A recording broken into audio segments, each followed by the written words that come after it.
आप देख रहे हैं श्री हरि कृपा आश्रम चैनल। संस्थापक स्वामी श्री हरि चैतन्य पुरी जी महाराज।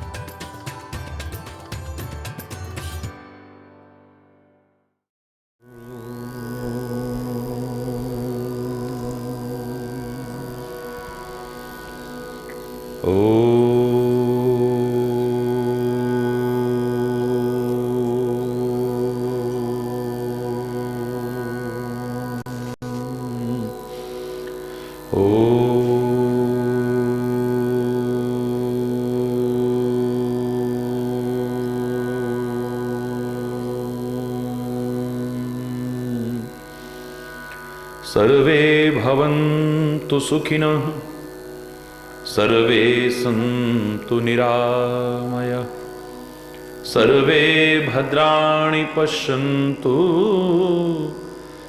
मा कश्चित् दुःखभाग् भवेत्, मा कश्चित् दुःखभाग् भवेत्। ॐ शान्ति शान्ति शान्ति।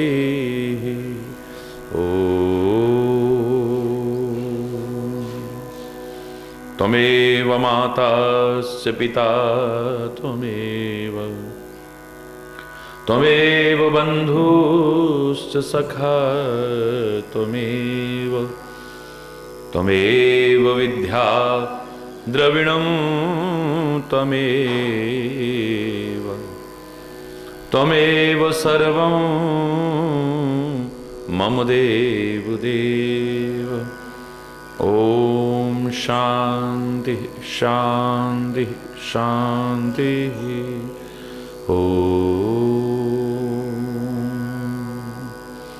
ध्यानमूलं गुरुर्मूर्ति, पूजामूलं गुरुपदं, मन्त्रमूलं गुरुर्वाक्यं, मोक्षमूलं गुरुकृपा। ॐ शान्ति शान्ति शान्ति।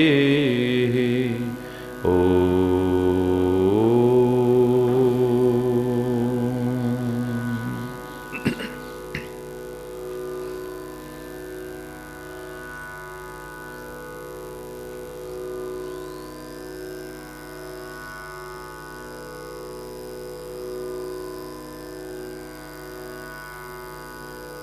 ईश्वर तुम ही कृपा करो,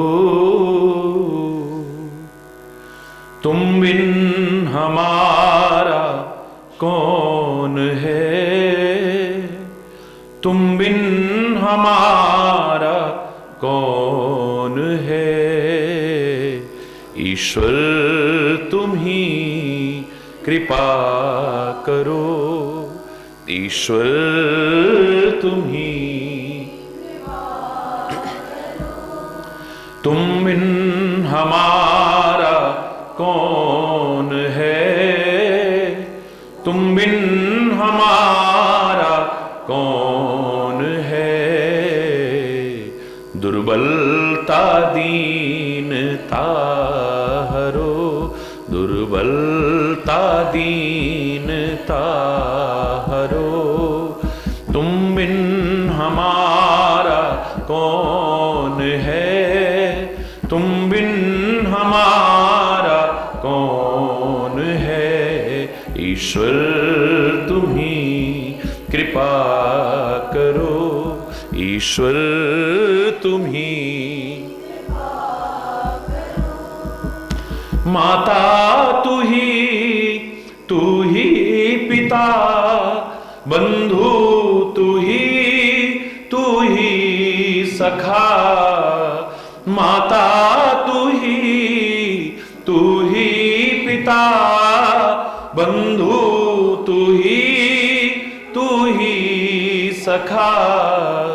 केवल तुम्हारा आसरा, केवल तुम्हारा आसरा।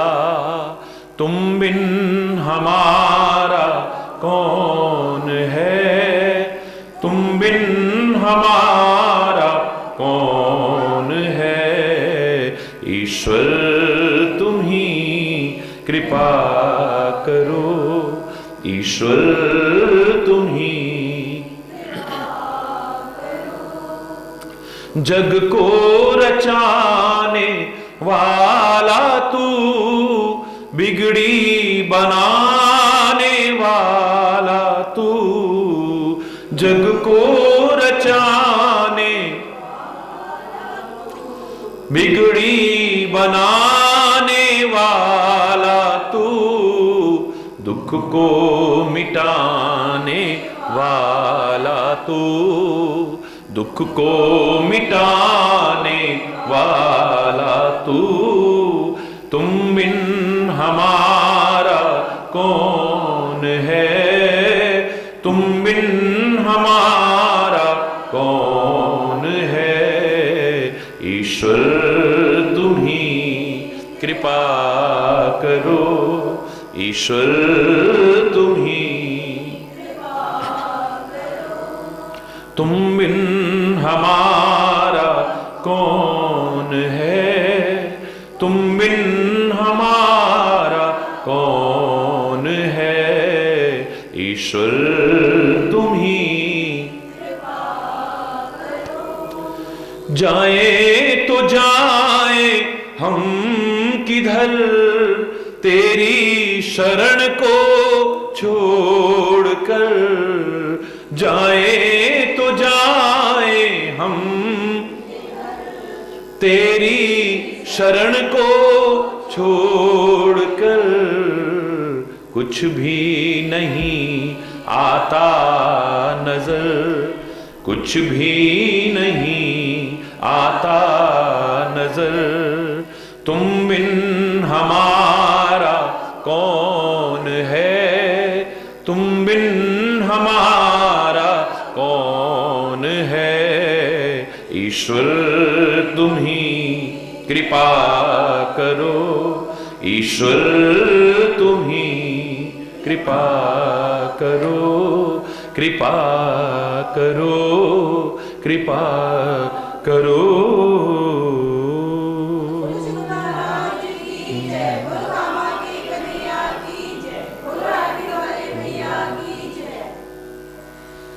हरि बोल, हरि बोल, हरि बोल।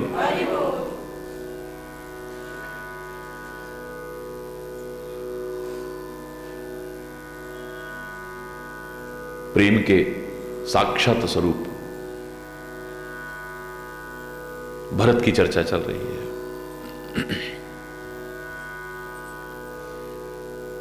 भक्ति, सेवा, त्याग, समर्पण का एक आदर्श उदाहरण भरत की चर्चा चल रही है, जो हर भक्त के लिए अनुकरणीय है, हर सेवक के लिए अनुकरणीय है, हर प्रेमी के लिए अनुकरणीय है।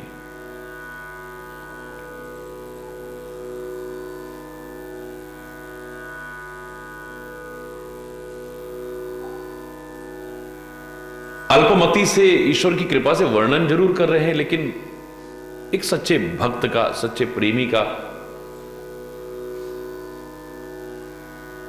भरत जैसे आदर्श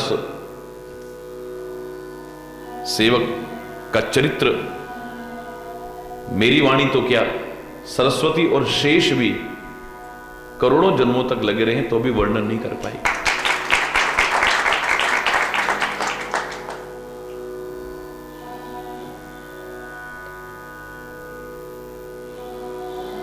हर कदम राम की ओर बढ़ता है सच्चे भक्त का, सच्चे प्रेमी का।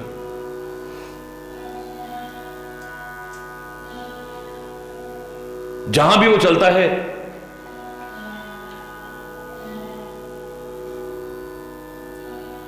उसका हर कदम परमात्मा की ओर,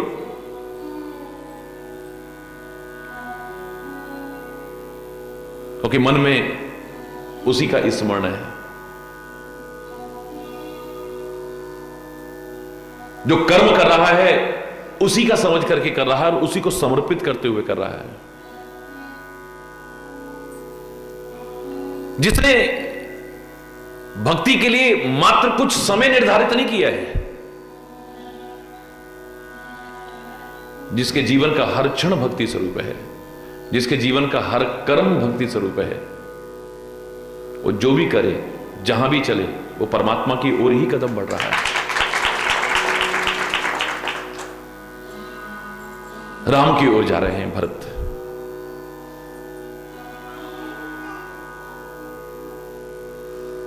मिलाप चाहे राम और भरत का हो, यह दुनिया में किसी का भी मिलाप हो, हमेशा के लिए वो मिलाप बना रह सके, इसके लिए मैंने एक बार आपसे कहा था, बहुत जरूरी है कि हमें मिलना ठीक से आ जाए।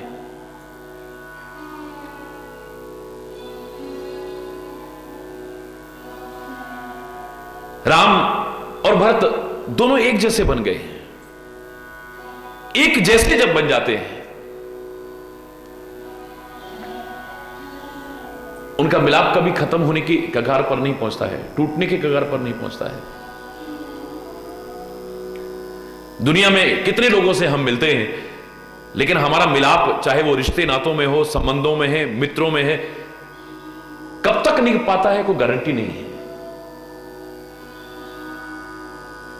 कब प्यार खत्म हो जाता है, कब संबंधों की मधुरता खत्म हो जाती है, पता ही नहीं चलता है। रिश्ते एक रस सदैव के लिए नहीं निभ पाते हैं। हर रिश्ते के लिए जो भाव हमारे मन में, हमारे अंतर में आता है, वो हमेशा एक जैसा नहीं रह पाता है।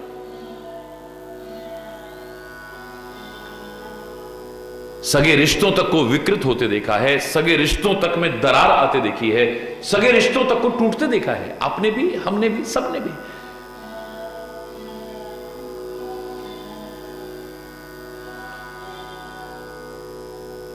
कैसे हो पाए?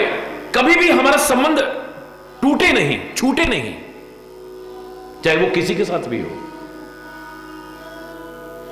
तो मैंने आपसे कहा था, ऐसा मिलाप चाहते हो तो गंगा और यमुना से प्रेरणा लो। ये दोनों आपस में मिले, इलाहाबाद में मिले हैं, प्रयागराज,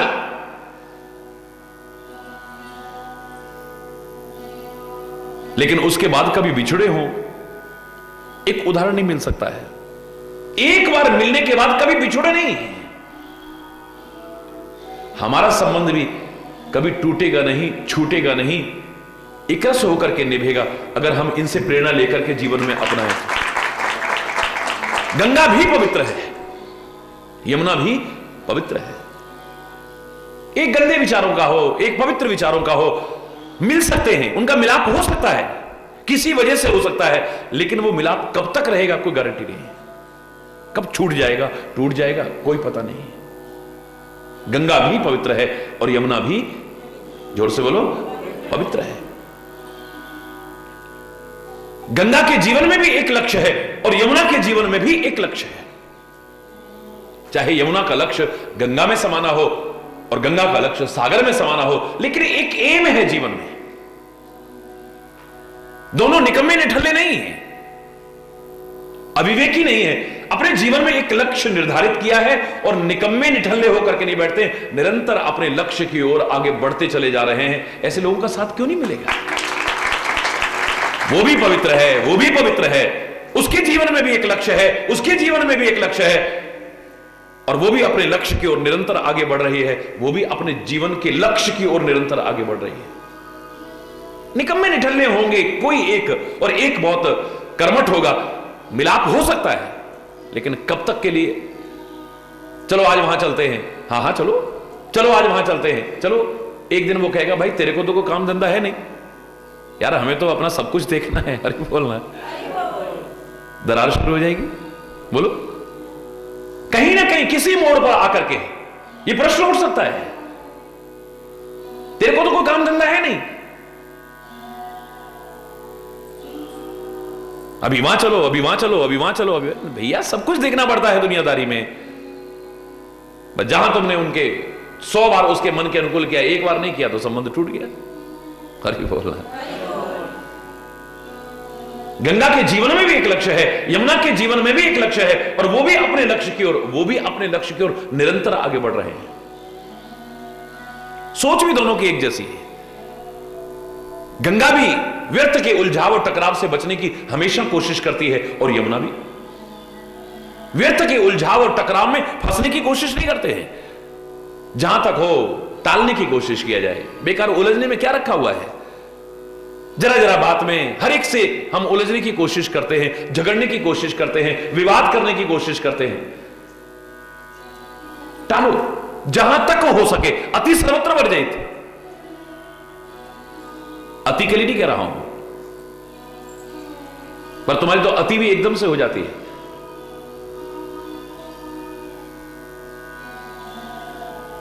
गंगा के सामने, यमुना के सामने कोई पहाड़ आ जाए मार्ग में, कोई चट्टान आ जाए मार्ग में, उलझती नहीं है। उसे जहां से जगह मिले वहां से निकलती है, क्योंकि उसे अपने मंजिल की ओर आगे बढ़ना है। व्यर्थ के उलझाव और टकराव में एक क्षण भी नष्ट करने की कोशिश नहीं करती है। कितनी शक्ति और सामर्थ्य है गंगा में भी और यमुना में भी। कोई पहाड़, कोई चट्टान उसे आगे ना बढ़ने दे, क्या होगा? पानी इकट्ठा होता रहेगा, इतना इकट्ठा हो जाएगा, इतना फोर्स आ जाएगा उसमें, बड़े से बड़े पहाड़ को उखाड़ के फेंक सकती नदियां। इतनी शक्ति, इतना सामर्थ्य, फिर भी कहती है अच्छा बाबा तू यहां खड़ा रहे, हमें जहां से जगह मिलेगी वहां से, पानी को जहां से जगह मिलेगी वहीं से निकल जाता है, और तेरी परिक्रमा लगा के, यानी तेरे को सम्मान देकर के निकल जाते हैं।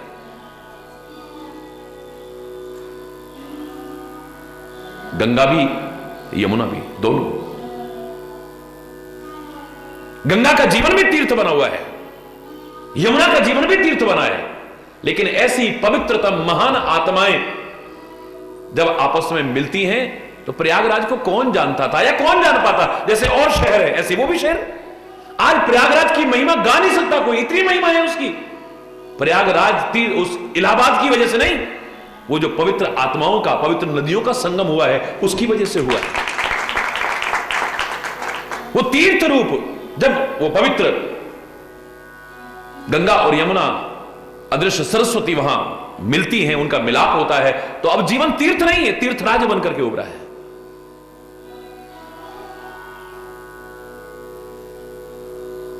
एक बार वहां मिली हैं, सागर तक साथ साथ चलती हैं, कभी उनका रिश्ता टूटा नहीं है आपस में। हमारे हर संबंध में कहीं ना कहीं विकृति आ जाती है। दुनिया में, इस संसार में जन्म लेने के बाद सारे रिश्ते नाते बड़े अच्छे हैं, महानतम हैं, आदरणीय हैं, लेकिन गुरु से बढ़कर के क्या नाता होगा? परमात्मा तक अवतार लेकर के, जिनके चरणों में नमन करके, जिनके चरणों की सेवा करके, जिनकी आज्ञा पालन करके उनकी महिमा प्रतिष्ठापित करता है, उस गुरु की महिमा कम नहीं हो सकती है। लेकिन गुरु शिष्य का वो पवित्रतम नाता, आत्मिक नाता, आध्यात्मिक नाता, उसमें भी कब विद्वेष आ जाता पता ही नहीं चलता है। अगर आता है तभी तो हमारे शास्त्रों ने यह उल्लेख किया था, ओम सहना भवतु सहनौ भुनक्तु सह वीर्यं करवावहै तेजस्विनावधीतमस्तु मां विद्विषावहै। ये गुरु शिष्य जैसे महान नाते के लिए कहा है, हम साथ साथ आगे बढ़े, साथ साथ तेजस्वी हो, मां विद्विषावहै। हमारे अंदर कभी विद्वेष ना आ जाए, हमारे अंदर कभी विद्वेष की स्थिति ना आ जाए। अगर जैसे मिलना चाहिए वैसे ना मिले, कोई भी नाता क्यों ना हो, कब खत्म हो जाएगा पता ही नहीं चलता है। भगवान और भक्त का नाता भी अगर जैसे होना चाहिए ना हुआ तो क्या होता है? आज तो बस भगवान का नाम लेती आंखों में आंसू आ रहे हैं, रोंगटे खड़े हो रहे हैं, आत्मविभोर हो रहे हैं। एक दिन हो जाता है, अरे क्या मिला, सरे सब बेकार, नाम लेने को मन नहीं करता है। कहां गया वो प्यार, कहां गई वो भावनाएं, कहां गई वो श्रद्धा, कहां गया वो विश्वास, कहां गई वो आस्था?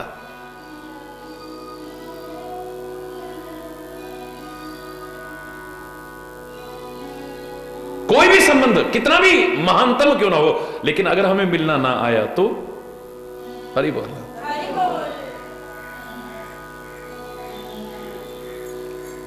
अगर हमें मिलना ठीक से आ जाए, जैसे मिलना चाहिए, मैं दावे से कह रहा हूं, फिर भरत और राम का मिलाप ही नहीं, जिसके साथ भी हमारा मिलाप होगा वो एक आदर्श उदाहरण बनकर के होगा। राम कितनों से मिले हैं, लेकिन जब कभी मिलाप की चर्चा आती तो भरत मिलाप। रामायण की पूर्णता इसी में, रामचरित्र की पूर्णता इसी में। जब पूरी आप देखते हो पूरी रामायण हो जाती है, तब क्या होता है? भरत मिलाप होता है। आप मंचन भी करते हो, रामलीलाएं पूरी हो जाती हैं, तब क्या होता है? उसके बिना अधूरा है।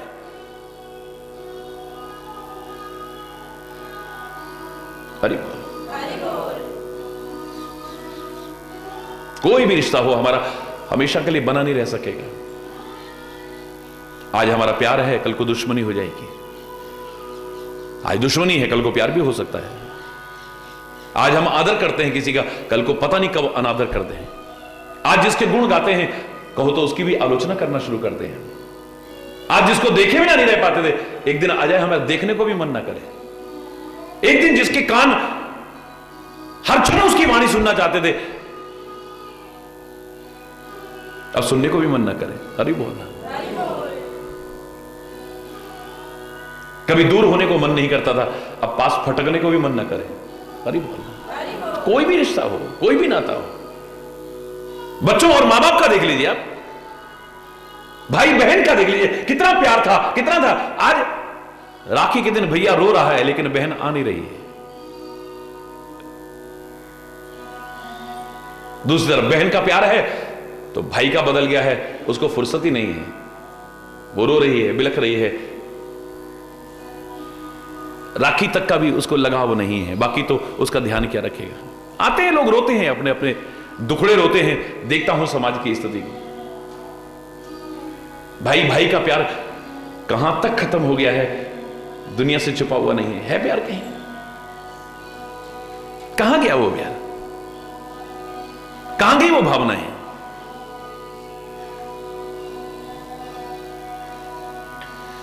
राम और भरत का मिलाप एक आदर्श मिलाप है, और उस चरित्र को हम लेकर के चल रहे हैं जिसका अंश मात्र भी अनुकरण हो जाए तो हमारा जीवन धन्य हो जाए। और प्यार बनाए रखने के लिए सबसे महत्वपूर्ण बात है कि कहीं गलत फहमियों को जगह न दे दें आप। हरि बोल। गलत फहमियों को जगह न मिल जाए कहीं पे। और गलत फहमी किसके मन में कब आ जाए आप कुछ नहीं कह सकते हैं।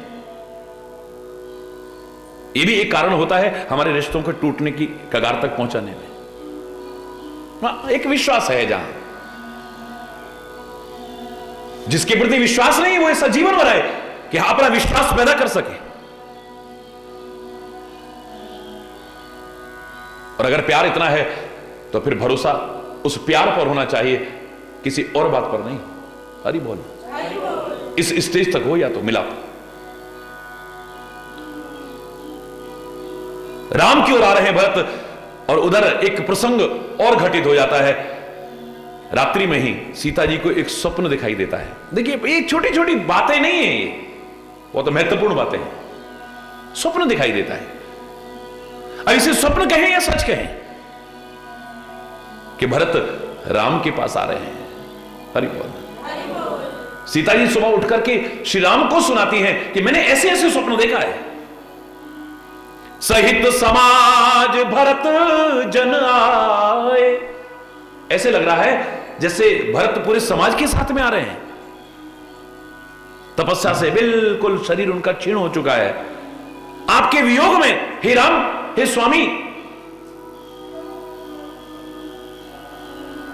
तप करके शरीर उनका बिल्कुल सारे मलिन दिखाई दे रहे हैं, दीन दिखाई दे रहे हैं, दुखी दिखाई दे रहे हैं। मैंने सासू माताएं भी देखी हैं स्वप्न में। हरि बोल। श्री राम की आंखों में आंसू भर आए हैं।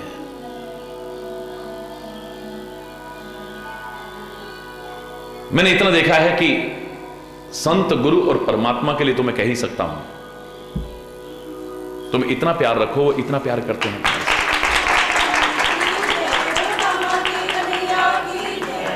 दुनियादारी की मैं नहीं कह रहा हूं। दुनिया में तुम्हारे संबंध एकदम टूटने की कगार पर क्यों? क्योंकि वहां स्वार्थ कहीं ना कहीं होता है।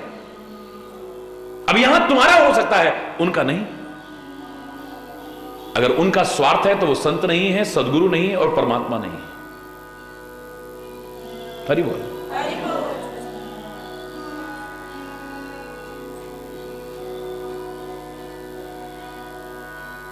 इतना सा भी प्यार से एक कदम उधर बढ़ाने की कोशिश करो।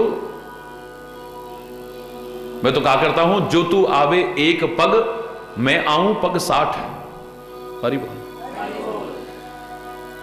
किसी कवि के शब्द थे कि अगर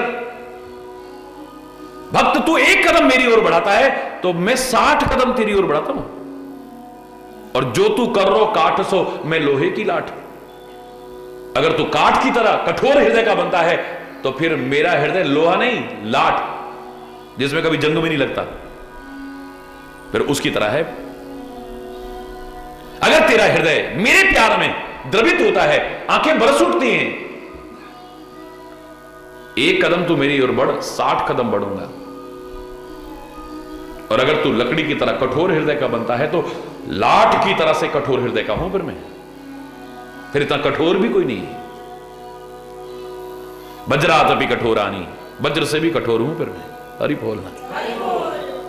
और तू अगर कोमल है तो पुष्प से भी कोमल है मेरा हृदय।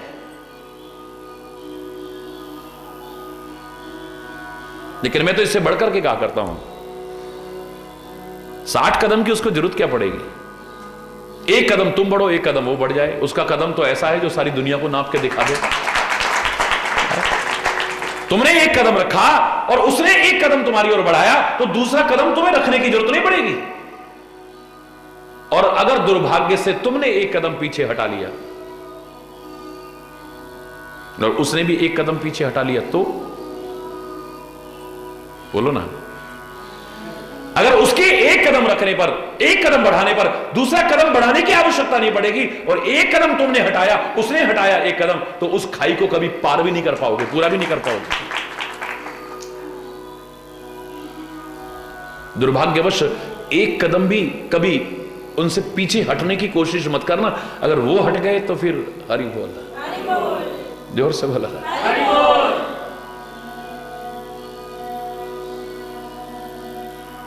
जैसे वो नन्ना सा बच्चा बोलता था ना, आगे ही आगे बढ़ेंगे कदम, नन्ना मुन्ना राही हूं। हरि बोलना। और भक्त भी तो नन्ना मुन्ना राही होता है, भगवान का नन्ना मुन्ना बच्चा ही तो है। बस आगे ही आगे कदम बढ़े, कभी पीछे ना।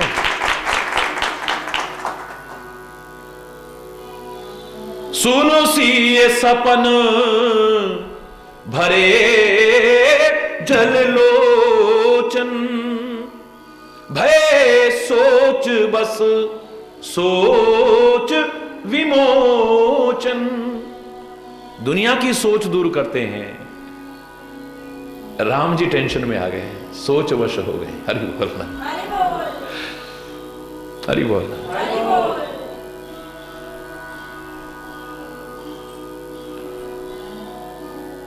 फर्क इतना है कि तुम अपनी वजह से सोच करते हो और संत, सदगुरु और परमात्मा तुम्हारे लिए सोच वश हो जाते हैं। उन्हें अपनी कोई सोच नहीं, अपनी कोई चिंता नहीं है, उनको अपना कोई दुख नहीं है। बड़ा से बड़ा, भयानक से भयानक दुख उन्हें विचलित नहीं कर सकता है।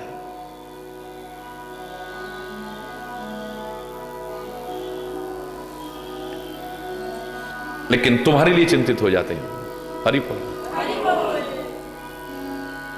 तभी मैंने कहा था, अगर कभी संतों को, महापुरुषों को, सदगुरुओं को, परमात्मा को कष्ट में देखो, आपके मन में ये नहीं आना चाहिए कभी भी कि कर्मों का फल मिलता है, इन्होंने भी कोई ऐसे कर्म करे होंगे क्या, ये कष्ट में क्यों है, ये टेंशन में क्यों है। हरि बोल।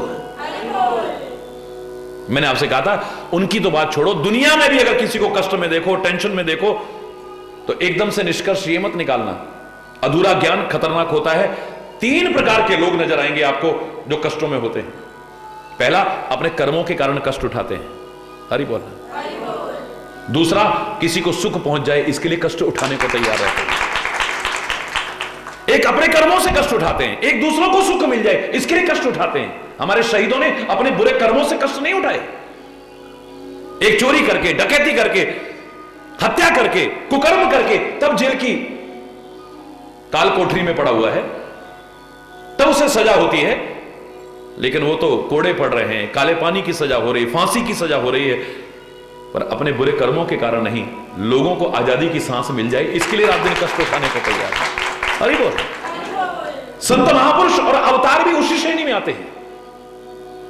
किसी को अगर कष्ट में देखो तो एकदम से ये मत सोचो कि अपने बुरे कर्मों से कष्ट उठा रहा होगा। माना कि अपने बुरे कर्मों का फल भी कष्ट मिलता है, लेकिन कष्ट लोगों को उठाते देख करके दो तरह के लोग और नजर आए मेरे को। पहला, अपने बुरे कर्मों से व्यक्ति कष्ट उठाता है। दूसरा, किसी को सुख पहुंचाने के लिए कष्ट उठाता है। और तीसरा, कुछ बन जाए, कुछ पा जाए, इसके लिए रात दिन कष्ट उठाने को तैयार रहता है। जो किसी शायर ने कहा था, मिटा दे अपनी हस्ती को अगर कुछ मर्तबा चाहे, कि दाना खाक में मिलकर गुलो गुलजार होता है। तुम भी बच्चों से कहते हो, बेटा आज कष्ट उठा लोगे तो कल को बन जाओगे, आज मस्ती मारोगे तो फिर। ये कष्ट उठाना बुरे कर्मों से नहीं, कुछ बनने के लिए, कुछ पाने के लिए, अपने व्यक्तित्व के निखार के लिए भी आदमी कष्ट उठाते देखा गया है। हिमालय की चोटी पर जो चढ़ता है, एवरेस्ट की जो यात्रा करता है या ट्रैकिंग करता है, कितने कष्ट उठाता है। घर का भोजन नहीं मिलता है, ताजा भोजन नहीं मिलता है, कोई पलंग बिस्तरे नहीं मिलते हैं, कोई सुख सुविधाएं नहीं मिलती हैं। ऊपर से जान का संकट, कब पैर फिसल जाए और खाई में चला जाए, कब कोई चट्टान खिसक जाए, जान चली जाए। ऑक्सीजन की इतनी कमी, सांस लेना भारी हो रहा। अरे इतने कष्ट काहे को उठा रहा है? इसको बुरे कर्म किए हैं क्या? बुरे कर्म नहीं, किसी को सुख पहुंचाने के लिए भी नहीं, लेकिन कुछ पाना चाहता है, कुछ बनना चाहता है, कहीं पहुंचना चाहता है, अपने व्यक्तित्व का निखार करना चाहता है। हिमालय की चोटी पर पहुंच करके जब उसे अपने पैरों से ये रोंदेगा, जब वहां पर झंडा गाड़ेगा, इसको क्या मिलेगा ये वही समझ सकता है, तुम नहीं समझ सकते हो। हरि बोल। शंका ना कर बैठना। इसलिए तुलसी ने सीता हरण के समय भी लिखा था कि भगवान राम बहुत चिंता कर रहे हैं। हरि बोल। लेकिन तुम्हारे मन में शंका ना आ जाए, इसलिए सतर्क करते हैं। बाहिज मन चिंता प्रभु कीनी, बाहिज मन चिंता प्रभु। बाहर भर के मन से, क्योंकि अंदर तुम झांक नहीं सकते हो, वो हमारे अंदर झांक सकता है, हम नहीं झांक सकते ना। वास्तविकता यह है कि वो खाली बाहर से सोच कर रहा है, अंदर से नहीं। जिसको पता हो कि असली सीता तो अग्नि देवता के पास रख दी है मैंने, ये तो नकली है, वो रोएगा क्या? बोलो ना, जोर से बोलो ना। रोएगा वो टेंशन करेगा, उसे सारा कुछ पता है। वो जो कर रहा है खाली बाहर से एक मर्यादा सिखाने के लिए कर रहा है।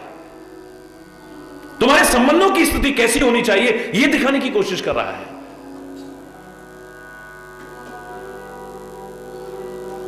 हरि बोल।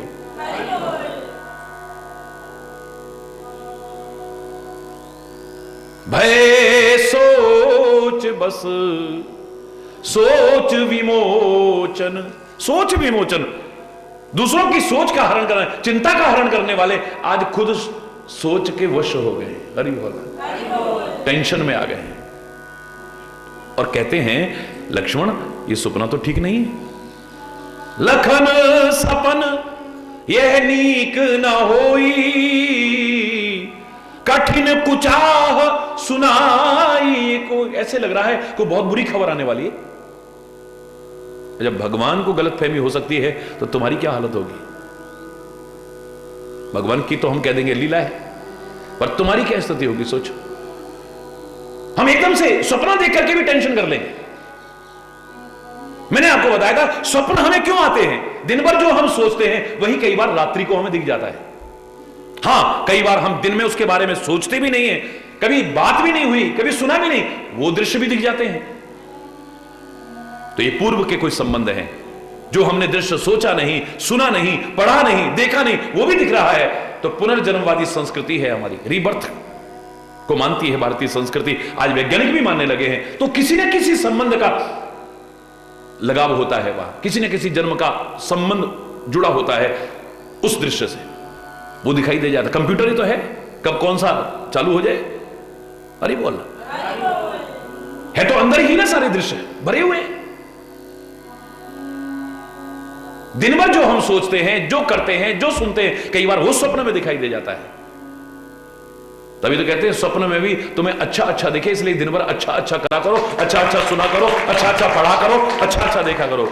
है दिन में भूतों की फिल्म देख रहे हैं, रात को डर रहे हैं। हरि बोल, जोर से बोलो ना, और जोर से बोलो ना।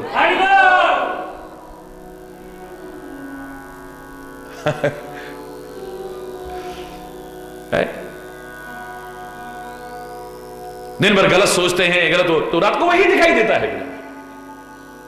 पहला, जो हम दिन भर चिंतन करते हैं वो स्वप्न में दिखाई देता है। दूसरा, कोई पूर्व जन्म के संस्कार होते हैं वो हमें दिखाई देता है। और तीसरा, भविष्य में होने वाली घटनाओं का परिचायक भी होते हैं स्वप्न, अगर कोई फलादेश करने वाला हो तो, ज्योतिष के अनुसार।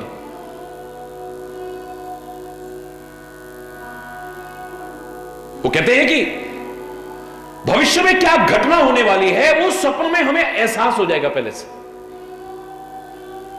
लेकिन इसमें भ्रमित हो जाते हैं लोग।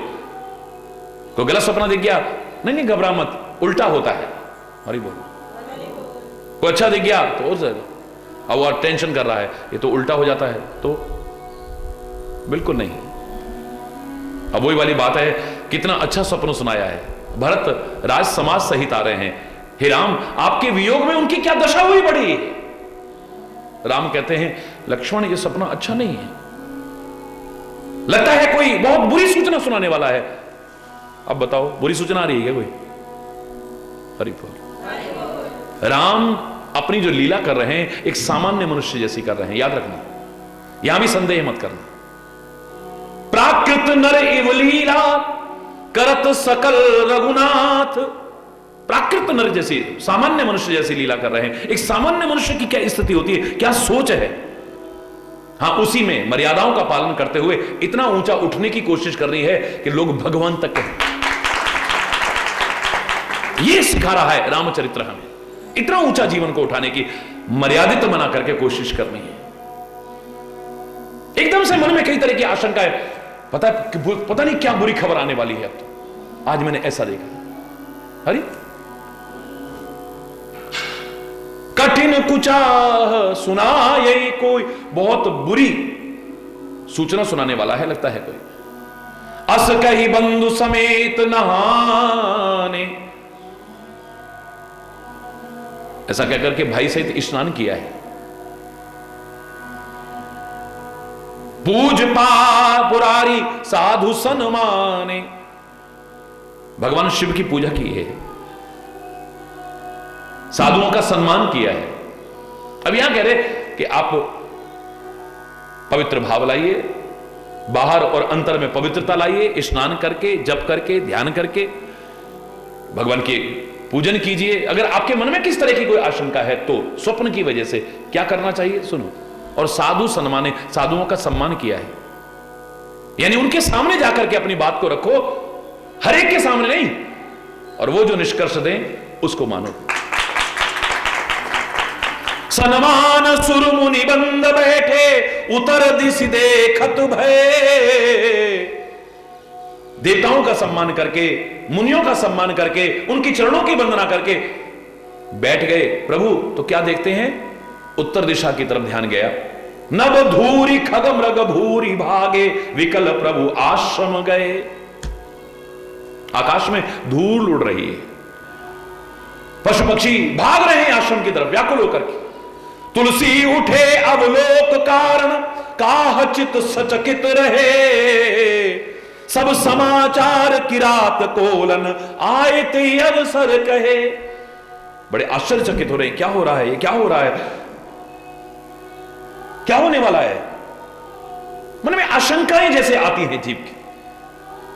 उसी समय कोल की रात आए और उन्होंने आकर के सारा समाचार सुनाया। सुनत सुमंगल बैन मन, सुनत सुमंगल बैन, बड़े मांगलिक वचन सुने। भरत आ रहा है, अगर भरत राम से मिलकर के खुश होता है तो राम उसकी कल्पना, मिलने की कल्पना मात्र से और भी ज्यादा प्रसन्न हो जाता है। तुम अगर उसको मिलने को व्याकुल होगे ना, वो तुमसे भी ज्यादा मिलने को व्याकुल हो जाएगा। याद रखो, याद करो मैंने क्या कहा था कि नदियां दौड़ दौड़ करके आ रही हैं सागर की ओर, मार्ग की बाधाओं को पार करती, परीक्षाओं को पार करती, रुकावटों को पार करती हुई समुद्र की ओर आगे बढ़ रही हैं। तो आपने देखा होगा समुद्र का किनारा उछलता है, एक तो मैंने कहा था, अधजल गगरी छलकत जाए, किनारे पर कम जल होता है तो उछलता है। दूसरा मैंने क्या बताया था कि अगर नदियां दौड़ दौड़ करके सागर से मिलने के लिए आ रही हैं तो सागर भी उछल उछल करके कह रहा है, आओ मेरे आगोश में समा जाओ, मैं तुम्हारा स्वागत करता हूं, स्वागत करता हूं। आगे बढ़कर के स्वागत करता है। समुद्र भी आगे बढ़कर के उन्हें अपने आगोश में लेने के लिए तैयार। अगर तुम उसकी तरफ बढ़ रहे हो तो वो तुम्हारी तरफ आगे बढ़ेगा। अरे बोल, तुम मिलने को व्याकुल हो तो वो तुमसे भी कहीं ज्यादा मिलने को व्याकुल हो जाएगा। जो राम पद यात्रा करते हैं 14 वर्ष की अवधि में, आज यात्रा पूरी हो चुकी है और विभीषण ने प्रार्थना भी की, उसकी प्रार्थना को भी ठुकराया। पहली बार प्रभु ने उल्टा कहते हैं, लंका में ले जाने की बजाय मुझे जल्दी से जल्दी लंका से दूर करो। लंका निवासियों की इच्छा है प्रभु कि आप लंका नगरी को पवित्र कर दें अपने चरण कमल रख करके। आपका कार्य भी पूरा हो चुका है, आपकी प्रतिज्ञा भी पूर्ण हो चुकी है, माता पिता का वचन भी पूरा हो चुका है, अवधि भी पूरी हो चुकी है। पहले आप नगर में नहीं जाते थे, गांव में नहीं जाते थे, शहर में नहीं जाते थे, अब तो ऐसा कोई प्रतिबंध है नहीं। एक बार इतने करीब आए हुए हैं आप, हमारी नगरी को पवित्र कर दो ना। तो कहते हैं नहीं, जल्दी से विमान की व्यवस्था करो और हमें जितना जल्दी हो सके अयोध्या पहुंचाने की कोशिश करो। हे विभीषण, क्यों? बोले बीते अवधि जाऊं जो जियत न पावहु वीर। अवधि बीते अगर एक क्षण भी हो गया तो मेरा भाई मुझे भरत जिंदा नहीं मिलेगा। फिर अगर मेरे भाई को कुछ हो गया तो फिर मैं भी जिंदा नहीं रहूंगा। अरे भरत जितना मिलने को मेरे को व्याकुल है, उससे कहीं ज्यादा मैं अपने भरत से मिलने को व्याकुल हूं। अगर सीता की मनोकामना पूरी करने के लिए, मनोरथ पूर्ण करने के लिए, मनोती पूर्ण करने के लिए गंगा किनारे रुके भी हैं रास्ते में विमान उतार करके, तो एक क्षण भी विलंब ना हो जाए, भरत कुछ अनर्थ ना कर बैठे, हनुमान से कहते वेश बदल करके जाओ और बता दो कि राम आ रहे हैं। तुम अनुचित मत कर बैठना, अपने प्राणों को मत त्याग देना। राम बहुत जल्दी तुमसे मिलने को बड़े व्याकुल होकर के आ रहे हैं। हे भरत,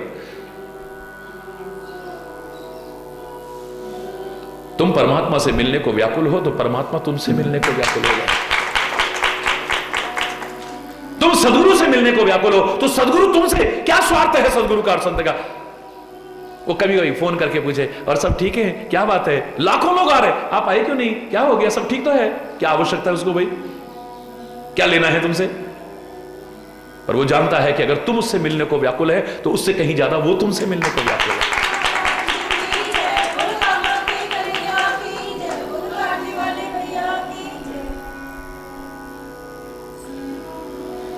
सुनत सुमंगल बहन, इससे मांगलिक वचन क्या होंगे? मेरा प्रेमी आ रहा है, मेरा भक्त आ रहा है, मेरा भरत आ रहा है। मन प्रमोद तन पुलक भर, मन में बड़ी खुशी हुई।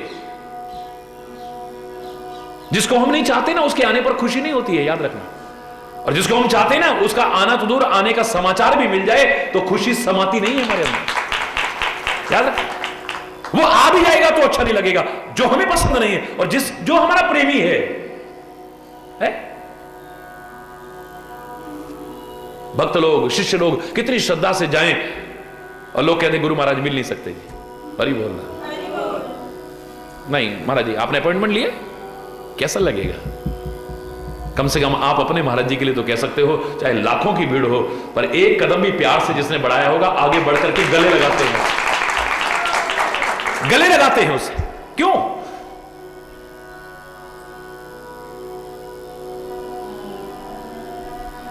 मन प्रमोद, मन में खुशी होती है। अगर बच्चे मां बाप को देख के खुश होते हैं तो मां बाप भी बच्चों को देख करके खुश होते हैं। लोग संत को देख करके खुश होते हैं तो संत भी लोगों को देख करके खुश होता है। गुरु को शिष्य देख करके अगर खुश होते हैं तो शिष्य को देख करके गुरु भी कम खुश नहीं होता है। भक्त अगर भगवान के दर्शन करना चाहते हैं तो भगवान भी अपने भक्त को दर्शन देने को व्याकुल होता है। हरि बोल। कितनी प्रसन्नता होती है। सगे रिश्तेदारी में जाओगे आपको लगेगा वो खुश, इतने खुश नहीं होंगे जितना हम उनके चरण में आए हैं तो वो कितने खुश हुए हैं। कभी अनुभव करके देखिए।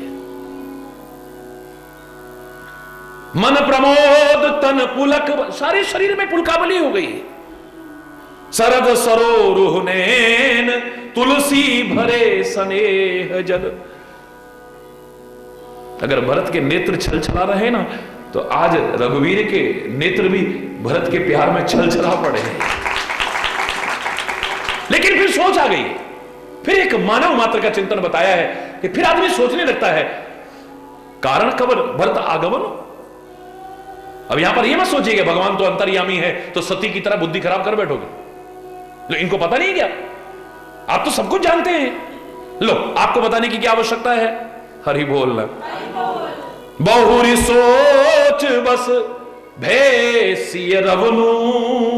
बहुरी सोच बस, द्वारा चिंता हो गई है। पहले हुई थी, लेकिन भरत की समाचार सुनकर के इतने मगन हो गए, इतने खुश हो गए कि टेंशन भूल गए। लेकिन फिर अचानक द्वारा से चिंता हो गई। बहुरी यानी द्वारा, सोच वश चिंता के वशीभूत हो गए। भय सिय रवनु कारण कवन भरत आग। भरत जंगल में क्यों आया है? यहां पर क्यों आ रहा है? और एक ने ऊपर से आके और बात कर दी, और ये साथ में इतनी सेना है उनके तो हैं। अगर वो आ भी रहा था तो सेना साथ में क्यों ला रहा है? संग सेन चतुरंग, चतुरंगी सेना है उनके साथ में। सो सुनिरामई भा अति सोचू। सोच नहीं, अब अत्यंत सोच हो गया है, भयानक टेंशन हो गया, भयानक टेंशन। आखिर क्यों ऐसा? इत पितुवच इत बंधु सकोचू। एक तरफ पिता की आज्ञा है, उनके वचन है, और दूसरी तरफ भाई का संकोच। अब क्या करूंगा मैं? हरि बोल, क्या करूंगा मैं? लेकिन अपने प्यार पर भरोसा होना चाहिए। साथ में यह भी कह रहे हैं कि संबंध इतने मधुर हों, इतने अच्छे हों कि आपके दिल में भरोसा हो कि मेरा भाई ऐसा हो ही नहीं सकता है जो गलत भाव मेरे मन में आए। इतना टेंशन हुआ, आखिर भरत जंगल में क्यों आ रहा है? और अगर सही भाव होता तो इतनी सेना लेके क्यों आ रहा है? लेकिन भरत स्वभाव समझ मन माही। बोलो, भरत स्वभाव समुझ मन माही। प्रभु चित हित थिति पावत नाही। प्रभु चित हित थिति पावत नाही। समाधान तब भा यह जाने। समाधान तब भा यह जाने। भरत कहे महु साधु सयाने। भरत कहे महु साधु। भरत के स्वभाव के बारे में जब मन ने कहा, क्या सोच रहे हो? भरत का स्वभाव ऐसा नहीं हो सकता है, भरत के लिए गलत भाव। हरि बोल।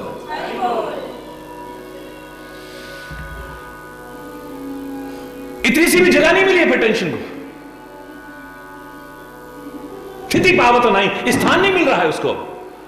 टेंशन रुकेगा नहीं, फिर गलत भाव आने से पहले उड़ जाएगा वहां से। समाधान तब समाधान हो गया समस्या का। जो मन में समस्या आ रही थी, आखिर ये क्यों आ रहा है? सेना लेकर के क्यों आ रहा है?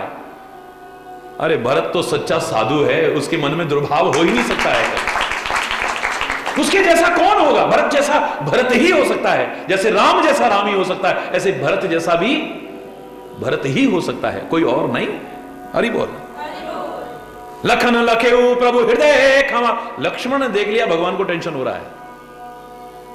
साथ रहने का मजा तब है, सेवा तब है कि हमारा हृदय व्यथित हो जाए कि हमारे स्वामी टेंशन में क्यों हैं, परेशान क्यों हैं, चिंतित क्यों हैं।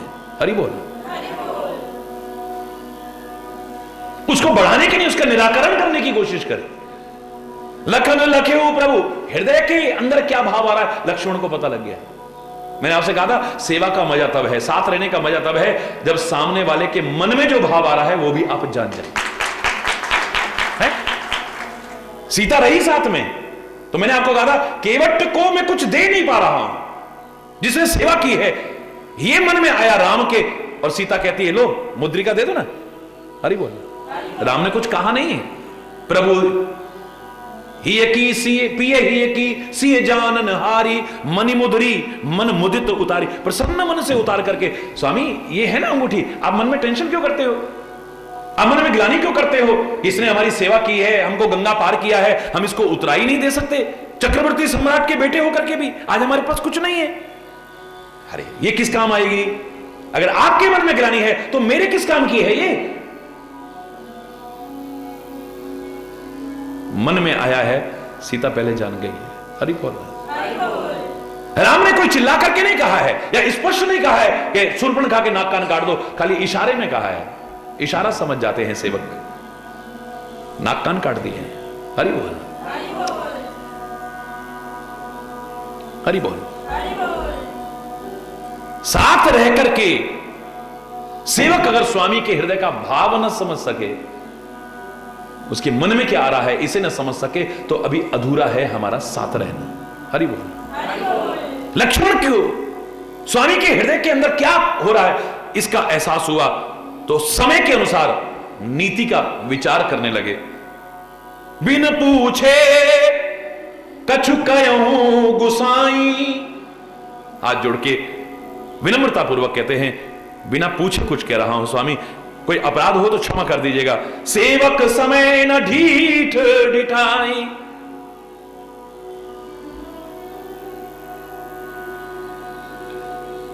सेवक समय नहीं देखेगा और स्वामी की सेवा में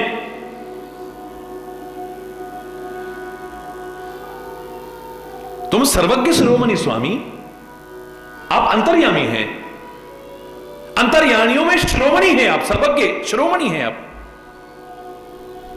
आपने समझ के हो अनुगामी, अपना समझ करके आपका अनुसरण करने वाला दासों, मैं आपसे कुछ कहना चाहता हूं कि नाथ, हे स्वामी सुहृद, आप बड़े सुहृद हैं, आपका हृदय बहुत अच्छा है। हरि बोल। अपने स्वामी को देखो, जो समझे नहीं तो फिर क्या समझा, आप बड़े सुहृद हैं, सुठी सरल चित्त और बड़े सरल चित्त के हैं आप। शील स्नेह निधान, शील और स्नेह के निधान हैं आप। अहंकार तो आपको छू भी नहीं गया है, और प्यार आपके जैसा दुनिया में कौन करने वाला होगा। सब पर प्रीति प्रतीत जी है, सबसे प्यार है आपको, सबसे, कोई भेदभाव नहीं है कि उससे है उससे नहीं है, आपके मन में कोई भेदभाव नहीं है। अपने कर्मों के आधार पर चाहे कोई भेद का अधिकारी बने, लेकिन आप सबसे प्यार करते हो, और प्रतीति सब पर भरोसा भी कर लेते हो। हरि बोल, जोर से बोलो। आप प्रेम भी सबसे करते हो और भरोसा भी सब पर, जानिए आप समान, आप अपने जैसा समझ देते हो सबको। आमतौर से लोग कहते हैं ना, अच्छे को सब अच्छे ही नजर आते हैं और बुरे को सब आप अपने जैसा समझ जाते हो, लेकिन आप नहीं जानते हो, हे स्वामी, ये दुनिया में जो विषयी जीव होते हैं ना, अगर इनको थोड़ी भी प्रभुता मिल जाए तो अज्ञानतावश ये उसे दिखाए बिना, अपनी औकात दिखाए बिना नहीं रहते हैं। हरि बोल। वो मूर्ख लोग अपनी औकात दिखाए बिना नहीं रहेंगे। भरतमाना की नीति रत हैं, साधु हैं, सुजान हैं, परमात्मा के चरणों में प्रेम भी करते हैं, सारी दुनिया जानती है, लेकिन आज वो आपकी पदवी पाकर के वो भी अभिमान में आ गया। तेऊ राम पद पाए, राम का पद यानी आपका सिंहासन पाकर के चले, धर्म मर्यादा मिटाई, धर्म और मर्यादा को मिटा करके चल दिए, और वो भी ऐसे टाइम में जब आप मुसीबत में हैं, जंगलों में कष्ट उठा रहे हैं आप। कुटिल कुबंधु, बड़ा कुटिल भाई है, को अवसर ताकि, बिल्कुल मौके की, बुरे मौके की तलाश की है इसने। जानिए राम बनवास एकाकी, देखा होगा जंगल में अकेले है ना राम, करे कुमंत्र मन साज समाजु, मन में बड़ी बुरी विचार की होगी इसने, कुमंत्र यानी गलत सलाह की होगी मन में, अंदर ही अंदर गलत विचार करके समाज को इकट्ठा करके आए करे अकंटक राजू, सोचा होगा आपको जंगल में मार दें और निष्कंटक राज्य करें, फिर 14 वर्ष बाद कहीं आप आके राज्य मांग ना लो। हरि बोल। कोटि प्रकार कल्प कुटिलाई, करोड़ों प्रकार से कुटिलता की कल्पना करके आए दल बटोर दो भाई। ये दोनों भाई दल बटोर करके आ गए यहां पर। अगर इनके मन में कोई कुचाल ना होती, इनके मन में कोई कपट ना होता, तो ये रथ घोड़े हाथी किसको अच्छे लगते। राम पैदल जंगलों में भटक रहा है और ये हाथियों पर सवार होकर के आ रहे हैं, रथों पर सवार होकर के आ रहे हैं, जैसा लोग बता रहे हैं। भरत ही दोष देहि को चाहे, भरत को दोष कौन दे, जग बोराए राजपद। ये सत्ता पाते ही अच्छों की बुद्धि खराब हो जाती है। अरे बोल, चंद्रमा को पद मिला है, अपने गुरु पत्नी के साथ दुराचार की भावना। आए आए, कितना महान अपराध, जो कलंक लगा है इसको।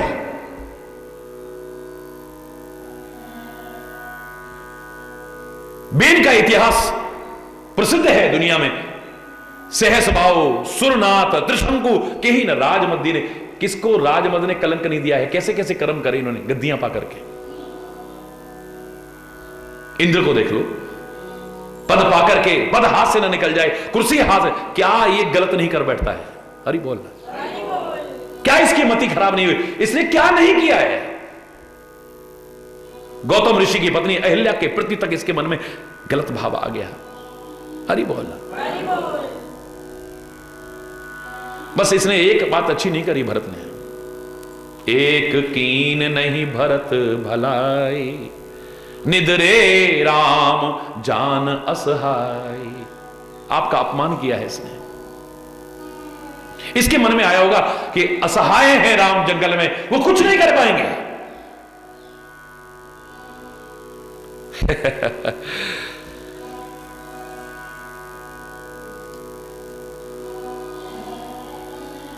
समुझ पड़ई सो आज विषय की, समर सरोष राम मुख। लेकिन इसको अपनी करनी का फल मिल जाएगा। हे राम, हे स्वामी, आपका जब क्रोध भरा ये चेहरा देखेगा ना, तब इसको पता चलेगा कि राम के साथ ऐसा विद्रोह करके क्या मिलता है। इतना कहते हुए नीति को भूल गए लक्ष्मण और वीर रस में मगन हो गए पूरी तरह से। भगवान के चरणों में प्रणाम करके, उनके चरणों की रज सिर पर रख करके सत्य सहज अपनी ताकत का वर्णन करते हुए कहते हैं, अनुचित नाथ ना मानो मोरा। हे स्वामी, मेरा बात अनुचित मत मानिएगा।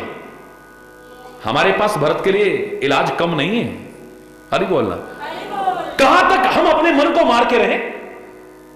इन्होंने हमें 14 वर्ष के लिए जंगल में भटकने को छोड़ दिया, तब हमने कुछ नहीं कहा। क्या हमारे हाथ में धनुष्वाण नहीं?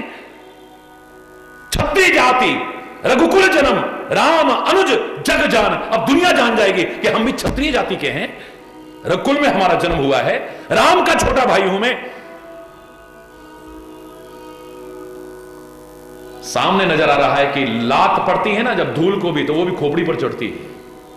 ये धूल भी सिर पर चढ़ करके, इतनी नीच है ये धूल कि जिसके चरण बाहर से ऊंचे उठती है, पहले उसके सिर को भर देती है। आज तो मैं आपसे आज्ञा मांगता हूं, एक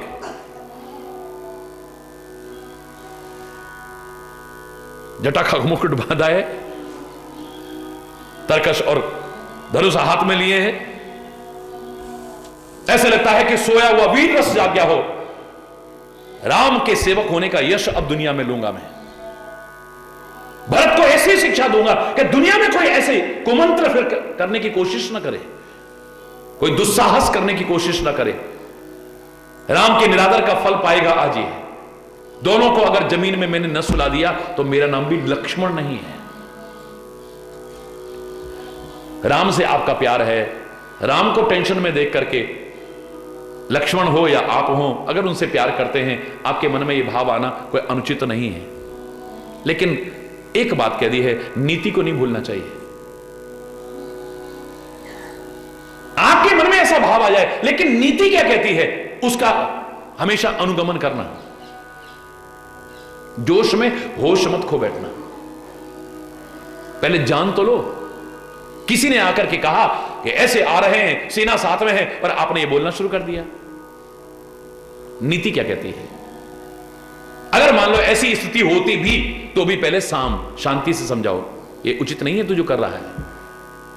फिर दाम, तू चाहता क्या है? राज्य चाहता है? अरे ना ही राम राज्य के भूखे, मेरे राम राज्य के भूखे नहीं है, तेरे को सहर्ष देते हैं। चाहता तुम 14 वर्ष तो क्या 14 जन्म भी जंगल में रह लेंगे, हमें जंगल का भी रहना राज्य से कम नहीं लगेगा अगर तेरे मन में आए तो। जा, दंड तो बाद में आता है। हरि बोल।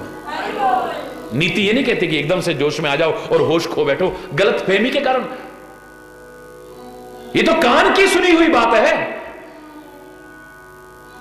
सपने में देखी हुई बात है, आंखों से भी देखा कई बार गलत हो जाता है, इतना याद रखना। कई बार तुम कहते हो ना हमारी आंख धोखा नहीं खा, हमने अपनी आंख से देखा है, आंख भी धोखा खाती है। जब तुम गाड़ी में चलते हो, ट्रेन में चलते हो, तुम्हें वृक्ष दौड़ते नजर आते हैं, सड़कें दौड़ती नजर आती हैं, पटरी दौड़ती हुई नजर आती है, बिल्डिंगें दौड़ती नजर आती हैं, लेकिन होता क्या है, दौड़ तुम रहे होते हो, वो नहीं दौड़ रही होती है। तुम्हारी आंख देख रही थी, वो आंख देख रही थी जो कभी धोखा नहीं खाती थी, जगी हुई हालत में देख रही थी, पर धोखा खाया ना। बोलो ना, ये तो कान से सुना तुमने, लोगों ने आकर के कहा है, वो भी जंगल के कौन भीलों ने आकर के। क्या तुम्हें अपने भाई भरत पर भरोसा नहीं है? मैं आपको कह रहा हूं, या राम और भरत की बात छोड़िए, इन महापुरुषों के, इन अवतारों के चरित्र हम इसलिए नहीं है कि खाली उन्हीं को गाते रहे, हमें उससे क्या प्रेरणा मिल रही है वो लेने की कोशिश करनी है। आपके कान किसी ने भरे, इतने कान के कच्चे हो, एकदम से आवेश में आ जाते हो। हरि बोल।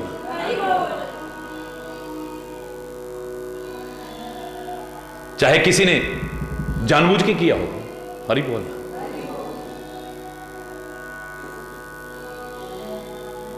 अरे और तो और छोड़िए, पार्वती तपस्या कर रही है, भगवान शिव ने उनके प्रेम की परीक्षा लेने के लिए, क्या शिव जी जानते नहीं? वो सब कुछ जानते हैं, लेकिन प्रेम परीक्षा करने के लिए सप्तऋषियों को भेजा था। हरि बोल।